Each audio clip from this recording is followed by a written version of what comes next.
నమస్తే, welcome to Telangana number 1 digital network తొలి వెలుగు. ఒకటి కాదు, రెండు కాదు, పదులు కాదు, వందలు కాదు, 1,00,000 కోట్ల అవినీతి. అది కూడా ఓ సామాన్యుడు ఆ అవినీతి మీద చేస్తున్న పోరాటం. ఆ పోరాటానికి బలైపోయాడు. ఆయన వెనుకకి వెళ్ళకుండా ఆయన ఆశయాలను ముందుకు తీసుకెళ్లాలని ఆయన భార్య గట్టి పట్టుదలతో ఉన్నది. ఈ నేపథ్యంలో హైకోర్టు కీలక తీర్పిచ్చింది. కేసు వేసిన వ్యక్తి చనిపోయాడు. అలాంటప్పుడు దీనికి ఎవరు, ఈ సాక్ష్యాలేంటి, ఎవరు కోర్టుకు వస్తారు? దీని గురించి ఆయన ఆశయాలను ముందుకు తీసుకెళ్ళడానికి రాజలింగం సతీమణి సరళ మనతోని లైవ్లో ఉన్నారు.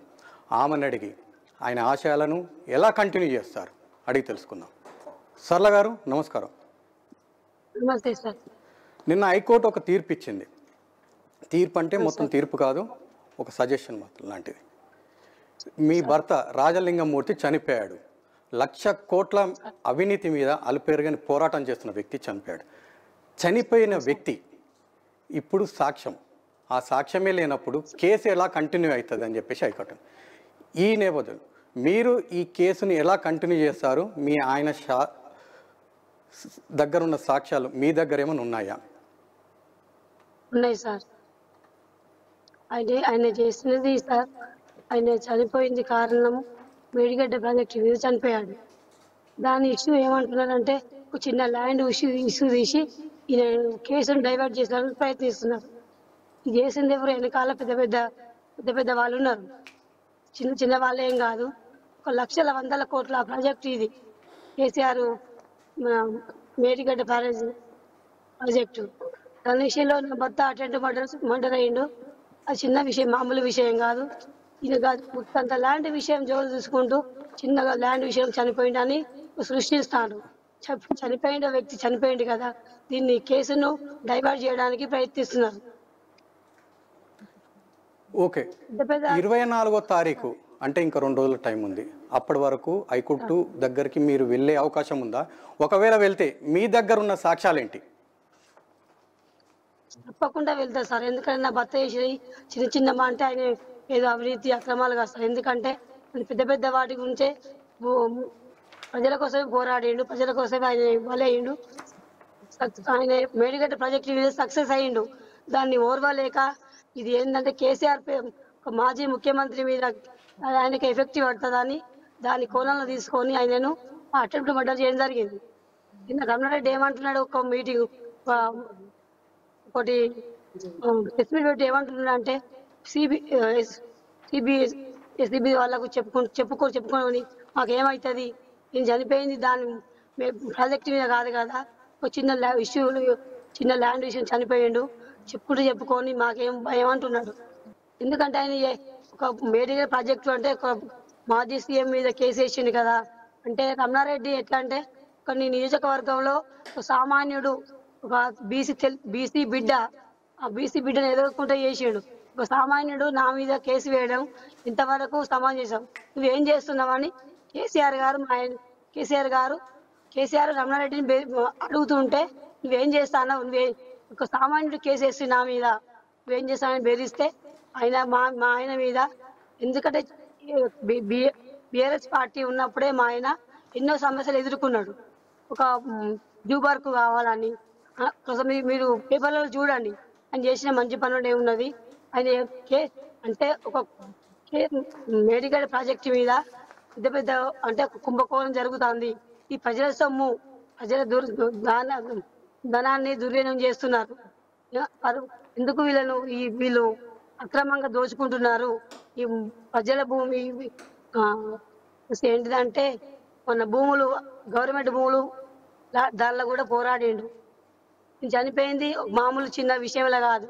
ఆ చిన్న ల్యాండ్ ఏంటంటే బీఆర్ఎస్ హయాంలోనే ఎన్నో చిన్న అసొంటి కేసులు ఎన్నో ఎదుర్కొన్నాడు. అది పెద్ద ప్రాజెక్టు కాబట్టి దానిలో విషయంలో కేసు వేసిండు. ఇస్తే దానిలో చనిపోయే ముందు రోజు దానిలో మాకు రిజల్ట్ వచ్చేది. ఇట్లా చనిపోయింది కదా, దీని కేసును డైవర్ట్ చేద్దామని వాళ్ళు అట్లా ప్రయత్నించి దీన్ని తప్పుదో పట్టిస్తున్నాడు. ఇప్పుడు మీరు అన్నట్టు ఒక మాట, సార్ తీర్పు నిన్న వచ్చింది. తీర్పు వస్తుందని తెలిసి కేసు వేసిన వ్యక్తిని చంపేస్తే ఇంకా కేసు ఉండదు, సాక్ష్యాలు ఉండవు. ఆ ఉద్దేశంలోనే చంపేశారని మీరు అంటారు, అవునా? అదే సార్, తీర్పు వస్తుంది. ఈ మనిషి బతుకుంటే ఈ తీర్పు వస్తే మేము జీర్ణించుకోలేక ఆయన అటెంప్ట్ మర్డర్ చేసి, మామూలు మర్డర్ కాదు, అటెంప్ట్ మర్డర్ చేసి చంపేసిండ్రు. ఇది చనిపోయింది కదా, ప్లాన్ ప్రకారం ఇది కరెంటు బంద్ చేసి, కరెంటు లేకుండా చేసి దాన్ని చంపేసిండ్రు. ఎందుకంటే ఈ మనిషి బతుకుంటే ఇంకెన్నో విషయాలలో మేము సీఎంగా మమ్మల్ని నన్ను ఓడిస్తాడు, నేను ప్రజల్లోకి పోకుండా చేస్తాడనే కోణంతో ఆయన అటెంప్ట్ ప్లాన్ ప్రకారము మర్డర్ చేసిండు.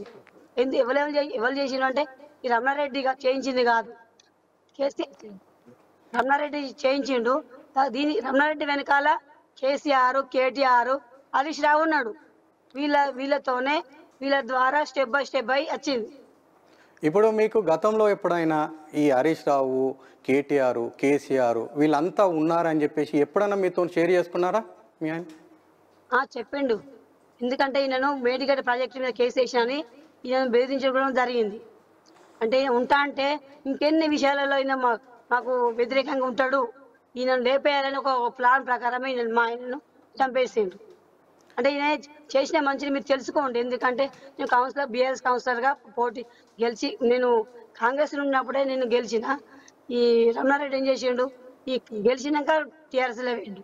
మాకు ఇప్పుడు చూడండి, నేను గెలిచింది 15 వార్డు కౌన్సిలర్గా గెలిచిన. కాకతీయ కాలంలో చాలా అభివృద్ధి చేసిండు. అంటే అంతకుముందు ఉన్న వాళ్ళు ఏం చేయలేని పనులను మా ఆయన చేసిండు. చాలా విషయాలు పేదవాళ్ళకి కానీ ఎంతో మందికి సాయం చేసి ఇప్పుడిప్పుడే సక్సెస్ అవుతాడు. సక్సెస్ అయ్యే టైంలోనే ఇట్లా మేడిగడ్డ ప్రాజెక్టు గెలుస్తాడు. దాన్ని జీర్ణించుకోలేక కేసీఆర్, కేటీఆర్ వీళ్ళందరూ కలిసి ఈయన రమణారెడ్డి హయాంలో ఈ మర్డర్ చేయించిండు. ఇప్పుడు రమణారెడ్డి ఒక మాట ప్రెస్ మీట్, గంట రమణారెడ్డి ఒక ప్రెస్ మీట్లో ఒక మాట అంటున్నాడు. ఏమని అంటున్నాడంటే సిబిసిఐడి కాదు, అవసరమైతే సిబిఐ ఎంక్వైరీ. సిబిసిఐడి అంటే రాష్ట్రంది, సిబిసిఐడి అంటే సెంట్రల్. అంటే వీళ్ళు ఎక్కడైనా కాంగ్రెస్ ప్రభుత్వం నా మీద కంప్లైంట్ చేసి ఏదైనా ఇరికిద్దామని చెప్పేసి అనుకుంటే సెంట్రల్లో అన్ని ఎంక్వైరీ జరుగుతుంది అంటున్నారు. మరి మీరు అనేది ఏంటి? సిబిఐ ఎంక్వైరీకి కాదా, లేదంటే సిబిఐ గండ్రా అన్నట్టు సిబిఐ ఎంక్వైరీ కూడా మీరు రెడీయా? మేము ఏ ఎంక్వైరీ చేసినా మేము రెడీగా ఉంటా. ఆయన చేసిన పనులు ఏమున్నది, మా ఆయన చేసిన పోరాటం ఏమండి, అన్ని రుజుతో సహా ఉన్నది. ఏడి కంటే నేను ఆడికి రావడం సిద్ధంగా ఉన్నా. ఆయన చేసిన పనులు కొన్ని, ఎందుకంటే మా ఆయన బతుకున్నప్పుడు సీఎం దగ్గర తీసుకెళ్ళాలని దృష్టి కూడా తీసుకెళ్తామని ప్రయత్నిస్తే కూడా అట్లా కూడా అడ్డుపడ్డారు. కంప్లైంట్ చేసిన వ్యక్తి చనిపోయిండు, ఇంకా ఎవరిని విచారించాలని అంటున్నారు. మీరు కోర్టును ఎప్పుడు అప్రోచ్ అయ్యే అవకాశాలు ఉన్నది? 2 రోజుల టైం ఉన్నది. మీరు ఎవరైనా లాయర్లను సంప్రదించారా? ఎందుకంటే చనిపోయిందనే వాటికి 4 days అయింది సార్. ఎందుకంటే ఆయన పోరాడిన పనులకు, ఆయన చేసిన పనులు నేను సతీమణిగా నేను పోరాడతాం. ఆయన ఆశయాలు నేను నెరవేర్చడానికి సిద్ధంగా ఉన్నాను సార్. నేను వెనుకడుగు వేసేది లేదు. ఎందుకంటే ఆయన చనిపోయింది మామూలు విషయంలో కాదు. ఆయన ఒక పెద్ద ప్రాజెక్టు ఆయన పానం పోయింది. నా భూమి విషయంలో ఆయన పానం పోలేదు. అలాంటి చిన్న చిన్న విషయాలను ఎన్నో ఎదుర్కొన్నాడు. అంటే కేసీఆర్ని ఎదిరించే అంత మొనగాడ అంతటోడు అయిందా అని కేసీఆర్ ఇది అటెంప్ట్ మర్డర్ చేయించాడు. రమణారెడ్డి హయాంలో చేయించాడు. ఇప్పుడు వాళ్ళు చెప్పేది ఏంటంటే ఒక ల్యాండ్ పంచాయతీ, ఆ ల్యాండ్ పంచాయతీ వాళ్ళు మర్డర్ చేశారు. ల్యాండ్ పంచాయతీ కాదు, చెప్పండి. ల్యాండ్ ఇష్యూ కాదు సార్. ఇది మేడిగడ్డ ప్రాజెక్టు మీదనే 100 కోట్లు అంటే అవి అవినీతి పాల్పడతారు, ఈ ప్రజల సొమ్ము పరుగు పోతుందనే కోణంలోనే ఇది కేసీఆర్, కేటీఆర్, హరీష్ రావు ఇది చేయించిన మర్డర్ ఇది రమణారెడ్డి హయాంలో. మీ దగ్గర ఇప్పుడు రీసెంట్గా మేము మొన్న వచ్చాము, మీ దగ్గరకు వచ్చాము. మీ మరిది అని ఏమన్నాడంటే మా దగ్గర 5 పైసలు లేవు, మా అన్న దగ్గర అసలు ఏమి సంపాదించుకోలేదు, అవినీతి మీద పోరాటం చేస్తూ ఉంటాడు ఎప్పుడు చూడు. అందుకనే బీఆర్ఎస్ కౌన్సిలర్ అయినా గండ్ర, ఆ టైంలో ఎమ్మెల్యే ఉన్న గండ్ర పైన అవినీతి మీద పోరాడాడు, అందుకే మేము బయటకు వచ్చాము. అది ఒకటి అక్కసుతోనే ఈ మర్డర్ జరిగింది. ఈ మర్డర్ వెనకాల చాలా పెద్ద స్కెచ్ ఉంది అని అంటారు. సార్ మేము మా ఆయన ఇంతో అంతో ఆయన బతుకుదల కోసం ఆయన బతికిండు. ఆయనకు ఎన్నో పైసలు ఉన్నాయి. ఆయన డబ్బుల కోసమో కాదు, దేనికోసమో కాదు. నేను కౌన్సిలర్ అయినప్పుడు కూడా నా ప్రయత్నం చేసుకుంటూ పోయినా ఆయన దీని మీదనే ప్రయత్నం, అంటే ప్రజల సొమ్ము దుర్వినియోగం అవుతుంది అనే విషయంలో చేసింది. నేను డబ్బులు లేక ఆయన ఈ పోరాటం చేయలేదు. ఆయన తెలియక చెప్పాల్సి మా మరిది, కానీ ఆ విషయం అయితే కాదు సార్. డబ్బుల కోసం కాదు ఆయన చెప్పింది ఏంటంటే, మా అన్న డబ్బుల కోసం ఎప్పుడు ఏ పని చేయలేదు, 5 పైసలు కూడా సంపాదించుకోలేదు, నా దగ్గరనే ₹1,00,000 అప్పు తీసుకొని బుల్లెట్ కొన్నాడు పిల్లల సంతోషం కోసం. అంటే మా అన్న అంత నిజాయితీ పరుడు అంటాడు. అదే లేదు సార్, మేము పైసలు అంటే మా కుటుంబం దాని గురించి కాదు సార్. మా మరిదే ఇచ్చిండు పైసలు, నిజమే, అది వాస్తవం. ఆయన కొనుక్కున్న బండి మా మరిదే ఇచ్చిండు. కాకపోతే ఆయన పోరాడింది ప్రజల కోసమే పోరాడిండు. ఆయన ₹1 సంపాదించలేదు. ఆయన ఎవరి కోసం పోరాడిండు? ప్రజల కోసము. అవినీతి పాల్పడుతుందని భూముల కోసం, గవర్నమెంట్ భూములు ఎక్కడ పోతాయని పోరాడింది తప్ప ఆయన మా కోసం, మా కుటుంబాని కోసం పోరాడింది ఏం లేదు సార్. గండ్ర చెప్తున్నట్టు గండ్ర మీద ఏమి అవినీతి ఉన్నది? గండ్రకు మీకు ఎక్కడ ఇబ్బంది అయ్యింది? ఎందుకు బయటకు వచ్చారు పార్టీ నుంచి? గోరెంటలకుంట అని ఒకటి ఉంటుంది సార్ భూమి, 22 గోరెంటలకుంట ఒక భూమి ఉంటుంది సార్. చెప్పండి. దాని నుంచి స్టార్ట్ అయింది గొడవ. అంటే ఆయన గండ్ర రమణారెడ్డి చేసేది అన్ని అవినీతి పనులు సార్. ఆయన ఎక్కడ గవర్నమెంట్ భూములు ఉంటే ఆయనే ఆక్రమించుకోవడానికి ప్రయత్నిస్తున్నాడు. దాని విషయంలో ఈయన అడ్డుపడ్డాడు సార్. మీరు పార్టీలో ఉన్నప్పుడు మీ అధినేత కేసీఆర్ కానీ, వర్కింగ్ ప్రెసిడెంట్ కానీ ఆయన దృష్టికి తీసుకోవలేదా ఆ టైంలో? ఆయన ఎందుకంటే రమణారెడ్డి మాకు పోనీలేదు సార్. ఆయన మేము పార్టీలు ఉన్నప్పుడే ఆయనను పీడాక్టి కేసు పెట్టించి 9 నెలలు సంవత్సరం పాటు జైలు ఉంచిండు. ఆయన అక్కడికి దృష్టికి వెళ్ళనీయలేదు. మొన్న ఇన్సిడెంట్ అయింది మర్డర్ అయ్యే టైంలో, ఒక్కడే బయటికి వెళ్ళడానికి కారణం ఏంది? ఈ మాత్రం ఆయన ఆల్రెడీ అటాక్ జరుగుతుంది, అతని మీద దాడులు జరుగుతాయి, మర్డర్ చేసే అవకాశాలు ఉన్నాయి అని చెప్పేసి ఆయనకి చాలా సమాచారం ఉంది. అట్లాంటప్పుడు ఒంటరిగా వెళ్ళడానికి ఏంటి కారణం? సార్ మేము మా ఉమ్మడి కుటుంబం సార్. ఆయన బయటికి ఎందుకు వెళ్ళిండంటే, ఆ రోజు మేము దేవుని చేసుకుంటా అంటే ఆయన ఇక్కడికి వస్తానని ఇంటికి వచ్చిండు సార్. ఒంటరికి ఎందుకు వచ్చిండు? నన్ను కూడా దింపడా, మా ఇంటికాడ దింపిండు. అలాగే మళ్ళీ ఆయన బయటకు వచ్చిండు సార్, పని విషయంలో బయటకు వచ్చిండు. ఇప్పుడు పోలీసు వాళ్ళు చెప్పేది ఒకే ఒక విషయము, వాళ్ళ ల్యాండ్ పంచాయతీ ఇది. ఆ ల్యాండ్ పంచాయతీ ఏంటి అంటే చిన్న ఇలిగేషన్ ఏమంటారంటే చిన్న గొడవ. ఆ ల్యాండ్ పంచాయతీలో నేను మర్డర్ జరిగింది, మాస్కులు వేసుకొని వచ్చారు కొంతమంది, మీరు మొన్న చెప్పినట్టు దళితులను ముందల పెట్టుకొని మర్డర్ చేశారు. ఇలా అయితే కేసు డైవర్ట్ చేయడానికి 1, 2 కాదు లక్షల కోట్ల అవినీతి డైవర్ట్ అవుతుంది, ఒక చిన్న ల్యాండ్ పంచాయతీ మీద వెళ్ళిపోతుంది అనేది మీ ఆరోపణ, అవునా?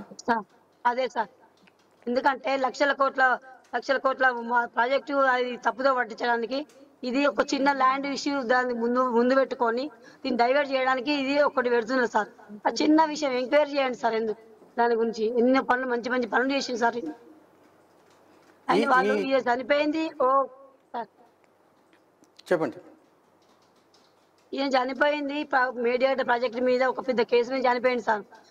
ఆ ల్యాండ్ చిన్న ఇష్యూ సార్, దానికి ఆయనకు చిన్న విషయం అది. ఆయన బీఆర్ఎస్ పార్టీలో ఉన్నప్పుడే ఈయన ఎన్నో అలాంటి విషయాలు ఎన్నో ఎదుర్కొన్నాడు. ఈ చనిపోయింది మేడిగడ్డ ప్రాజెక్టు మీద కేసు గెలుస్తాడు, ఈయనను కేసు గెలుస్తాడు, ఈయన అత్తే మాకు నేను ముఖ్యమంత్రి నా పరువు పోతుందనే కోణంలోనే ఈ అటెంప్ట్ మర్డర్ చేసిండు సార్. కేసు తీర్పు మీకు అనుకూలంగా వస్తుందని వాళ్ళకు కూడా, అపోజిషన్ వాళ్ళకు కూడా తెలుసు అంటారు మీరు. ఆ ఉద్దేశంలోనే ఎవరైతే సాక్ష్యం ఉన్నారో ఆ సాక్షిని లేకుండా చేస్తే, సాక్ష్యం అనేది లేకుండా చేస్తే మీకు ఎలాంటి సపోర్ట్ ఉండదు, వాళ్ళకి ఎలాంటి ఇబ్బంది ఉండదు అనేది మీ ఆరోపణ, అవునా? అంటే గెలిస్తే మాకు సాక్ష్యం ఉండదు, ఈ కేసు ఉంది తప్పుదో పట్టడానికి ఇట్లా మర్డర్ చేసిండు, ఈయన లేకుండా అయిపోతే మాకు ఏ సాక్ష్యాలు ఉండయి అని చేసిండు సార్. ఇన్ని రోజులు లేనిది మొన్ననే చాలా టార్గెట్గా, అంటే పక్కడబందీగా టార్గెట్ చేసి మర్డర్ చేశారు అంటారు. అందులో కూడా మేము పోయి చెక్ చేసింది ఏంటంటే రోడ్డు అవతల మర్డర్ అయింది, రోడ్డు ఇతల షాప్ ఉన్నది, ఓ షాప్ అతను కూడా మేము ఎంక్వైరీ చేసాం. ఆ షాప్ అతను చెప్పింది ఏంటంటే రోడ్డు అవతల జరిగింది సార్, ఆ రోడ్డు అవతల జరిగిన దగ్గర కరెంటు లేదు, ఆ కరెంటు లేని టైంలో మాకు కూడా అర్థం కాలేదు, నేను పోయి మా వాళ్ళు అక్కడ ఉన్న వాళ్ళు కొంతమంది ఆడావుడి జరుగుతుంటే పోయి చూశాను, కడుపులో నుంచి పేగులు బయటకు వచ్చాయి. ఆ ఇన్సిడెంట్ చూసి ఆ షాప్ అతను కూడా హాస్పిటల్కి జాయిన్ అయ్యాడట. అంత భయానకంగా చంపేశారా? అవును సార్, ఎందుకంటే ఆ టైంలో కరెంట్ ఆ టైంలోనే మర్డర్ విషయంలో అన్నీ కరెంట్ లేదంటే కరెక్షన్ సార్. కావాలని కరెంటు బంద్ చేయించారు. ఉంటే దాన్ని దొరకడు మా కరెంటు బంద్ చేయించి అటెంప్ట్ మర్డర్ చేయించారు. గతంలో ఇలాంటి అటాక్లు ఏమైనా జరిగాయా? మీకు ఏమైనా బెదిరింపు కాల్స్ వచ్చాయా? రాలేదు సార్. బెదిరింపు కాల్ వస్తే ముందు అలర్ట్ అవుతారని చెప్పేసి అలాంటిది లేకుండా డైరెక్ట్ ఒక స్కెచ్ చేసి చంపేశారంటారు మీరు. అలాంటి లేకుండా చేసేసి సార్ ఈ ప్లాన్ ప్రకారం అటెంప్ట్ మర్డర్ ఇది కావాలని చేసింది. ఇదే విషయం గురించి వాళ్ళ కూతురు స్పందన ఏమో తెలుసుకుందాం. నిత్యశ్రీ మనకు లైవ్లో ఉన్నారు. నిత్యశ్రీ, మీ డాడీ గురించి అల్పెరుగని పోరాటం అవినీతి మీద చేశాడు. కోర్టు ఒక తీర్పు లాంటిది ఇవ్వబోతున్నది రేపో మాపో. దీని గురించి మీ స్పందన ఏంటి? మీరు ఒకవేళ కోర్టుకి పాజిటివ్ వచ్చినా నెగిటివ్ వచ్చినా ఎలా రియాక్ట్ అవుతారు? సార్ డాడీకి అనుకూలంగానే సార్ హైకోర్టులో నిన్న లాయర్లు ఏమైనా వాదించారు, మనిషే లేడు పిటిషనర్ చనిపోయారు కదా సార్, దాన్ని ఎందుకు ఎక్స్టెండ్ చేయాలని మాట్లాడుతున్నారు సార్. మనిషి లేడు కదా, దాన్ని ఎందుకు చేయాలని కేసు మాట్లాడగలరు. అక్కడనే చూసుకోండి సార్ మీరే. కాళేశ్వరం మేడిగడ్డ ప్రాజెక్ట్ అక్కడ అవినీతి జరుగుతుందని వాళ్ళు పరువు అవుతుందని సీఎం కేసీఆర్ ఆధ్వర్యం ఈ రమణారెడ్డి ఆధ్వర్యంలో ఈ గూండాలను పెట్టి వాళ్ళ ఎస్సీ ఎస్టీ వాళ్ళని పెట్టి చంపించారు సార్. ఎల్లుండి తీర్పు ఉంది. మీ దగ్గర ఏమైనా ఎవిడెన్స్ ఉన్నాయా? మీ ఫాదర్ మీకు చాలా క్లోజ్గా ఉంటాడు, చాలా విషయాలు షేర్ చేసుకుంటాడు. మీ బ్రదర్ కూడా మొన్న మేము వచ్చినప్పుడు చెప్పింది చాలా షేర్ చేసుకుంటాడు అన్నాడు. ఈ విషయాలు ఏదైనా పొలిటికల్ రిలేటెడ్ ఏదైనా షేర్ చేసుకున్నాడు మీతోని? అవును సార్, అది సక్సెస్ అవబోతుంది, రాబోతుంది కోర్టు తీర్పు కూడా అని చెప్పారు సార్. ఆ లోపే ఇట్లా సక్సెస్ అయ్యే లోపు దానికి నెక్స్ట్ డేనే ఉంది సార్ అది సక్సెస్. అది ఇట్లా చంపేస్తారు. వ్యక్తి లేదు కదా, పిటిషనర్ చనిపోయారు కదా, సో ఎందుకు దీన్ని ఎక్స్టెండ్ చేయాలని అక్కడే హైకోర్టు వాదన వచ్చింది సార్. వినండి సార్ మీరే, తెలుసు దాన్ని విచారించండి సార్ ఒకసారి. డాడీ అయితే చిన్న చిన్న భూములు అయితే కాదు సార్, ఎందుకంటే డాడీ చాలా చాలా చాలా చేశారు సార్. ఎంక్వైరీ చేసుకోండి సార్. 15వ వార్డు కౌన్సిలర్ గెలిచారు సార్. డబ్బులు లేకుండా అయితే అట్లా అవినీతి కోసం అవుతుందని డాడీ పోరాడారు సార్. చివరికి ఇలా చేశారు సార్.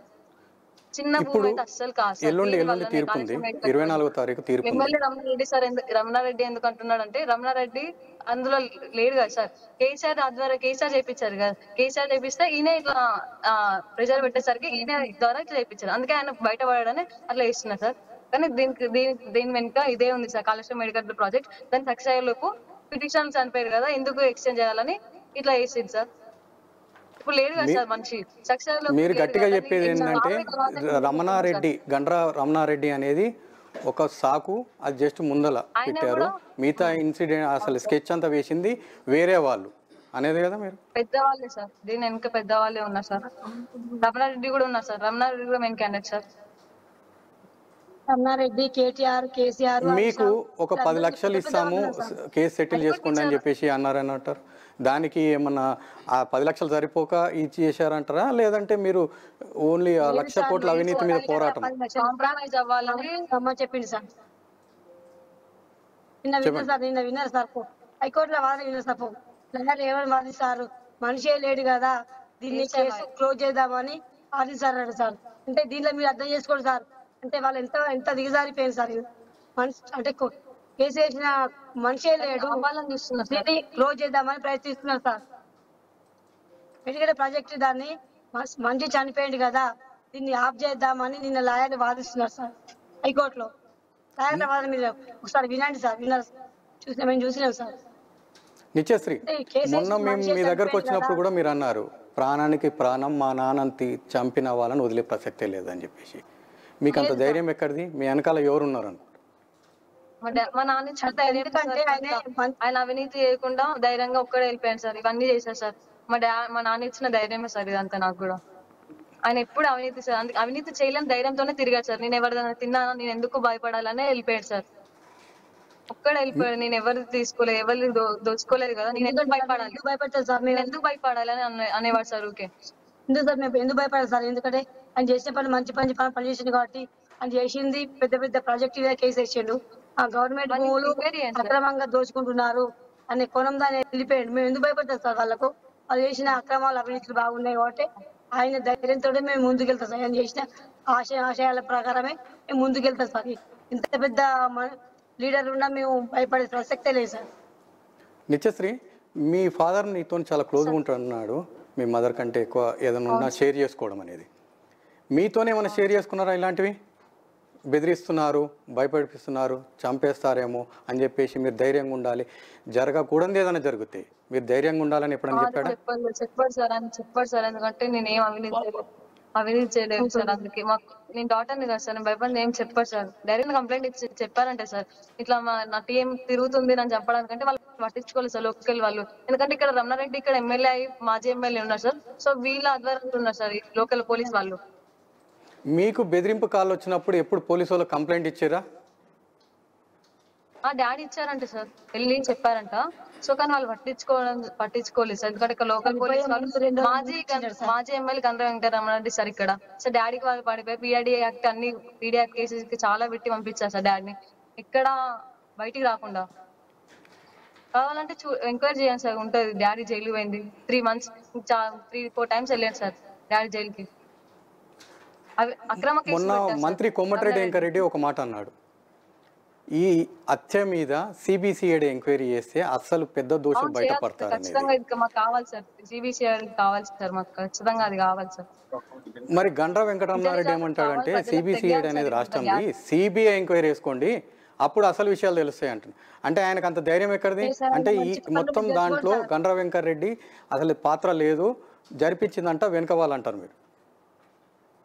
అవును సార్, వాళ్ళు జరిపించిన పాత్ర ఉంది సార్, కేటీఆర్ రావు వీళ్ళంతా ప్రకారమే అటెంప్ట్ మర్డర్ జరిగింది సార్. దీనిలో వాళ్ళు కూడా పెద్దవాళ్ళు ఉన్నారు సార్, కర్ణాటక సహా పెద్ద వాళ్ళ హస్తం కూడా ఉంది సార్. వీళ్ళంతా బీఆర్ఎస్ లేదా సార్? పాప చిన్న పాప పట్టాము మాట్లాడలేకపోతుంది కానీ హరీష్ రావు, కేసీఆర్, కేటీఆర్ అందరూ రమణారెడ్డి హయాంలోనే అటెంప్ట్ మర్డర్ జరిగింది సార్. ఇదంతా ప్లాన్ బట్టి జరిగింది సార్, పెద్దవాళ్ళ నుంచి రమణారెడ్డి ఆధ్వర్యం తెలుసు సార్. ఇక్కడ ఎవరెవరు అని తెలిసి ఇక్కడ మాజీ ఎమ్మెల్యే ఇంట్లో గుండాలను పెట్టి చంపించారు సార్. రమణారెడ్డి ఇక్కడ మాజీ ఎమ్మెల్యే సార్ ఒకప్పుడు. ఇప్పుడు అక్కడ కేసీఆర్ కి అక్కడ అవుతుందంటే మీరు ఏం చేస్తున్నారు అని చెప్పేసి ఇదంతా ప్లాన్ బట్టి చూడండి సార్, సక్సెస్ అయిపోతుంది. నియోజకవర్గంలో నువ్వేం చేస్తున్నావు, నువ్వు ఎమ్మెల్యేగా ఉండి ఏం చేస్తావు అని కేసీఆర్ అనడం వల్ల ఈయన అంత ఒత్తిడి మా ఆయన మీద, అంటే మెడికల్ ప్రాజెక్ట్ ఇంత పెద్ద సక్సెస్ అవుతాడు అనే కోణంలో అటెంప్ట్ మర్డర్ చేసి. ఇప్పుడు ఆల్రెడీ మీ ఫాదర్ చనిపోయారు, చనిపోయిన వ్యక్తికి మీ చాలా ముందుండి మీకు ధైర్యంగా ఉండే వ్యక్తి లేరు. ఈ టైంలో ఎవరైనా బెదిరింపు కాల్స్ వచ్చాయా? మీ నాన్నని లేపేశా మీరెంత, మీరు కేసు విత్డ్రా చేసుకుంటారా, పోరాడితే మీకు కూడా ఏమైనా జరుగుతుందని చెప్పేసి ఏమన్నా రీసెంట్గా ఏమైనా కాల్స్ వచ్చాయా? మాకు మంచిగా కావాలి సార్, మా డాడీ తీసుకొస్తారా సార్, ఇప్పుడు మా నాన్న తీసుకొస్తారా సార్? లేవు సార్, మీకు విత్డ్రా అయ్యే ప్రసక్తే లేదు సార్. ఎందుకంటే చేసిన మంచి పనులు ఉన్నాయి కాబట్టి మేము వెనుకాడే ప్రసక్తే లేదు సార్. మీకు ఏ మధ్యలో ఏమైనా బెదిరింపు కాల్స్ వచ్చాయా నిత్య? రేవంత్ రెడ్డి సార్ సార్ మీకేమైనా బెదిరింపు కాల్స్ వచ్చాయా మీ నాన్న చనిపోయిన తర్వాత? ఎవరన్నా మీ ఇంటి దగ్గరికి ఎవరన్నా అనుమానాస్పద వ్యక్తులు ఎవరైనా వచ్చారా? మేము చూడలేదు సార్. మీ నాన్న చనిపోయిన తర్వాత పోలీస్ ప్రొటెక్షన్ ఏమైనా కోరుకున్నారా? మీకు ఎవరైనా పోలీసులు వచ్చారా? కనీసం ఎవరైనా వచ్చేసి ఏం జరిగింది ఏమైనా ఎంక్వైరీ చేశారా? చనిపోయారు కదా సార్, ఎదురించే మనుషులు చనిపోయారు కదా సార్.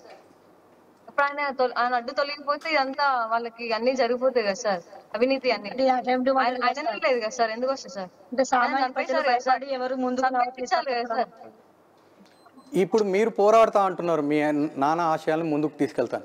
అలాంటప్పుడు మీకు ఎలాంటి బెదిరింపు కానీ ఏదన్నా వస్తే ఎలా ధైర్యంగా ఎదుర్కోగలుగుతారు? రావడానికైనా సిద్ధం సార్ మా నాన్న కోసం. పోలీసు వాళ్ళు ఏమన్నా చెప్పారా? వాళ్ళు చెప్పిన వర్షన్ వేరే ఉంది, ఓన్లీ ల్యాండ్ కేసు, ఆ ఉద్దేశంలోనే చనిపోయారు అనేది వాళ్ళ వర్షన్. లేదు సార్, వాళ్ళు డైవర్ట్ చేస్తున్నారు సార్. రమణారెడ్డి, హరిబాబు వీళ్ళ పెద్ద పెద్ద నేమ్స్ రాకుండా మమ్మల్ని డైవర్ట్ చేశారు సార్. అదంతా మిమ్మల్ని ఈ మధ్యలో మొన్న ఇన్సిడెంట్ జరిగిన తర్వాత పోలీసు వాళ్ళు ఏమైనా వచ్చారు మీ దగ్గరికి? మీ నాన్న చనిపోయిన తర్వాత పోలీస్ వాళ్ళు వచ్చి ఏమైనా ఎంక్వైరీ చేశారా? ఎలా జరిగింది, ఏమైనా కేసు పుటప్ చేయడానికి ఏమన్నా? లేదు సార్, ఇప్పటిదాకా రాలేదు సార్ మా దగ్గరికి. ఎవరి మీద అనుమానం అనేది కూడా మీ దగ్గర పోలీసు వాళ్ళు రాలేదు? కేసు కూడా తీసుకోలేదు. రాలేదు సార్, ఇంకా రాలేదు. కేసు పెట్టాం కానీ రాసుకున్నది మొత్తం ఇంకా అది వేరు సార్, మేము ఇచ్చింది వేరు సార్. సో అది రమణారెడ్డి సార్ దగ్గర అది ఉంది, అది అక్కడ మాట్లాడుతున్నారు సార్ అది తీసుకొని, కానీ మేము చెప్పింది అది కాదు సార్. ఓకే, చివరిగా ఒకటి అడుగుతాం, మీరు ఏం కోరుకుంటున్నారు? తొలి వెలుగు తరఫున మీకు కావాల్సినది ఏంటి? మేము న్యాయం పక్షం ఉంటాము, న్యాయం కోసం పోరాడే వ్యక్తుల వెనకాలనే ఉంటాం. మా ద్వారా మీరు కోరుకునేది? మాకైతే న్యాయం, మా నాన్న చంపిన వాళ్ళు మాత్రం అందరూ బయటికి రావాలి సార్. సిబిసిఐడి ఇచ్చారా, మాకు పెద్ద ఎత్తున సార్. ఈ విషయంలో రేపు ఎల్లుండి తీర్పు వచ్చేది ఉంది. ఈ నేపథ్యంలో మీరు సీఎం రేవంత్ని ఏమైనా కలిసే అవకాశాలు ఉన్నాయా? కలవాలని అనుకుంటున్నాం సార్. ఈ చట్టం మీద చాలా గౌరవం ఉంది సార్, మాకు న్యాయం జరుగుతుందని అనుకుంటున్నాం సార్. కోమటిరెడ్డి చెప్పాడు క్లియర్గా, కేసీఆర్ బాధితులు ఎవరున్నా బెదిరించినా వాళ్ళందరూ డైరెక్ట్ వచ్చేసి కలవండి అని చెప్పేసి. మీకు అవకాశం వచ్చింది, వెళ్ళి కలిసే అవకాశం ఉంటుంది. మీరు వెళ్ళి కలిసే అవకాశం ఉందా? ఖచ్చితంగా సార్, ఖచ్చితంగా సార్, కలుస్తాం సార్. ఓకే నిత్య, మీ నాన్న ఆశయ సాధన మీరు ముందు కొనసాగించాలని కోరుకుంటుంది తొలి వెలుగు. Thank you. ఇవన్నీ కావాలి సార్ మాకు, ఇవంతా స్థాయి కూడా మేము కోరుకుంటున్నాం సార్. కంపల్సరీ మీ వెనకాల ఉంటాము. న్యాయం కోసం పోరాడంలో ముందు ఉంటుంది తొలి వెలుగు. మీలాంటి న్యాయం కోసం పోరాడే వ్యక్తుల వెనకాలే మేము ఉంటాము. న్యాయం మీ జరిగేంత వరకు పోరాడతాం. ప్రపంచంలో ఏ మూల ఏ క్షణం ఏం జరుగుతుందో వేగంగా తెలుసుకోవడానికి తొలి వెలుగు వాట్సాప్ ఛానల్ని ఫాలో చేయండి.